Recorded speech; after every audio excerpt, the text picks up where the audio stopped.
முன்னறிவிப்புக்கு சொன்னாங்களா உங்களுக்கு காலி பண்ண சொல்லி?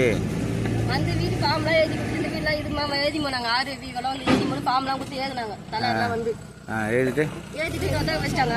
எழுதிட்டே சொல்ல கை வச்சிட்டாங்க. அதான் தலையில முளை கரைச்சிட்டாங்களே.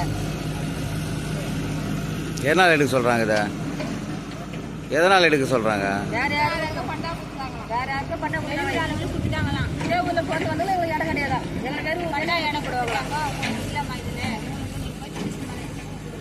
நடவடிக்கை எடுக்கிறாங்களாம். ஒரு மாசம் பட்டியந்துட்டு வந்தோம்னா நம்ம செங்கல்பட்டு அடுத்த திம்மாவரம் பாலாறு பகுதியில் அரசுக்கு சொந்தமான நிலத்தை ஆக்கிரமித்து அமைக்கப்பட்டிருந்த 50க்கும் மேற்பட்ட குடிசைகளை வருவாய்த்துறையினர் அதிரடியாக அகற்றினர்.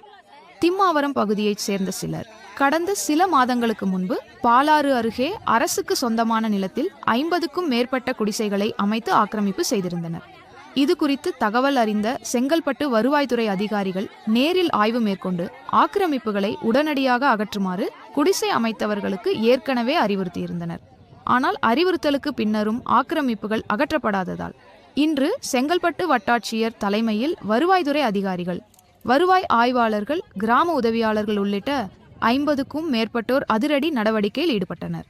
மேலும் செங்கல்பட்டு நகர காவல் நிலையம், செங்கல்பட்டு தாலுகா காவல் நிலையம், பாலூர் காவல் நிலையம் மற்றும் அனைத்து மகளிர் காவல் நிலையத்தை சேர்ந்த 100க்கும் மேற்பட்ட காவல்துறையினர் பாதுகாப்பு பணியில் ஈடுபடுத்தப்பட்டனர். ஜேசிபி இயந்திரங்கள் உதவியுடன் ஆக்கிரமிப்பு செய்யப்பட்ட குடிசைகள் அகற்றப்பட்டு அரசுக்கு சொந்தமான நிலம் மீட்கப்பட்டது. இது குறித்து அதிகாரிகள் கூறுகையில், செங்கல்பட்டு புதிய பேருந்து நிலையம் அமைந்துள்ள ஆலப்பாக்கம் ஊராட்சியைச் சேர்ந்த குடும்பங்களுக்காக திம்மாவரம் பாலாறு பகுதியில் வீடுகள் கட்டித்தர அரசு திட்டமிட்டிருந்த நிலையில் சிலர் முன்கூட்டியே அந்த நிலத்தை ஆக்கிரமித்து குடிசைகள் அமைத்திருந்ததாக தெரிவித்தனர். அரசு நில ஆக்கிரமிப்புகளை அகற்றும் நடவடிக்கை திடீரென மேற்கொள்ளப்பட்டதால் திம்மாவரம் பகுதியில் சிறிது நேரம் பரபரப்பான சூழல் நிலவியது.